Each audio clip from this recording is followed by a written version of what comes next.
Hey guys, Tony, Circle Nation. Earlier today, there was a shooting in Boulder, Colorado at a grocery store where at least one person was confirmed dead. I'm also getting reports that as high as 6 people were murdered. That's not confirmed, but it does seem to be pretty likely that as high as 6 people were actually killed. And I want to talk about how the media was kind of upset about what seemed to be a lack of transparency between the police department and also um, the response that people are giving after another mass shooting essentially has happened in what seemed to be a very short time span.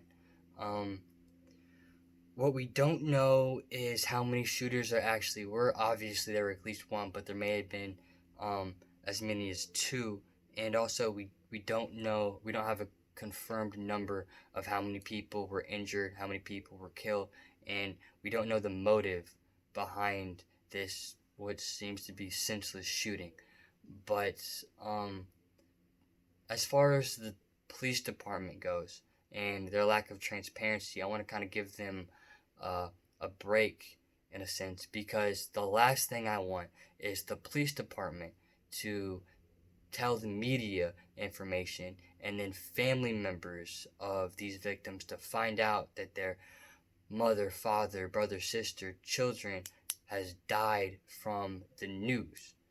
And so I feel like it should be protocol is that you let the family members of these people who have been killed or injured know before you let the media know. Because like I said, I don't want somebody who had a family member die or get hurt find out from the news, um, as opposed to getting a call or somebody approaching them telling them the situation of what happened. But moving on from that, um, there's an uptick in gun legislation, gun control talk after another mass shooting in such a short time. And um, I can talk or I could debate about the practicality of legislation or regulation when it comes to gun control. But one thing that I'm not debating is the fact that if this man didn't have a weapon of this magnitude, then the majority of these people would still be alive. And I'm not going to say one person wouldn't have died if he was that convinced that he needed to go into this grocery store and start killing people. But he wouldn't have killed 6 people with a blade, okay, or with a different type of less destructive weapon. And that's just the fact of the matter. If this guy didn't have a weapon of that magnitude, then the majority of these people would still be alive. And that's the same thing with the shooting in Atlanta. If that guy didn't have a weapon of that magnitude, then not nearly as many people would have been killed. I'm not saying that they wouldn't have killed one, but I don't think personally that he would have been able to kill as many people as he did or they did. But moving on from that, there's this issue of freedom and security. Like they're mutually exclusive, and they're not. I still believe that we can have both freedom and security. And we need to talk about the harder question into how we're going to conduct ourselves moving forward. Because I don't want to live in a society where we're afraid to go to the goddamn grocery store or school or work.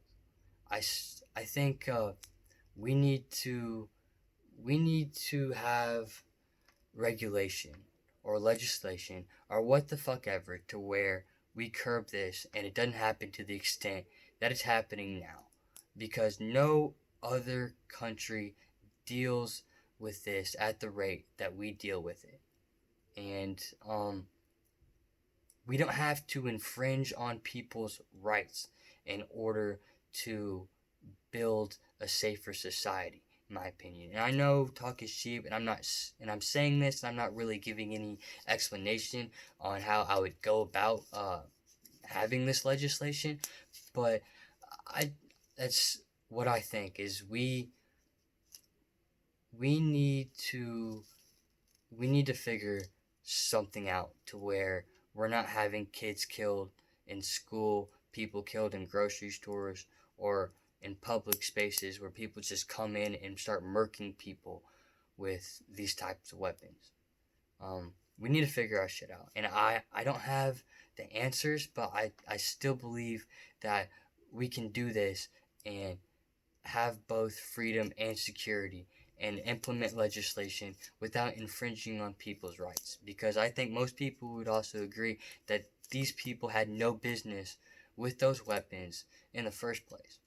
And I know I'm saying the same thing again. Like, we could talk about the practicality of implementing legislation that would actually help, but we need to figure something out because until we do something and we're serious about this shit's just gonna keep happening. And I don't want to live in a society where, like now, where I'd be afraid to have my kids go out to the grocery store or to school. We need to figure something out. So, thanks for listening. God bless. Peace.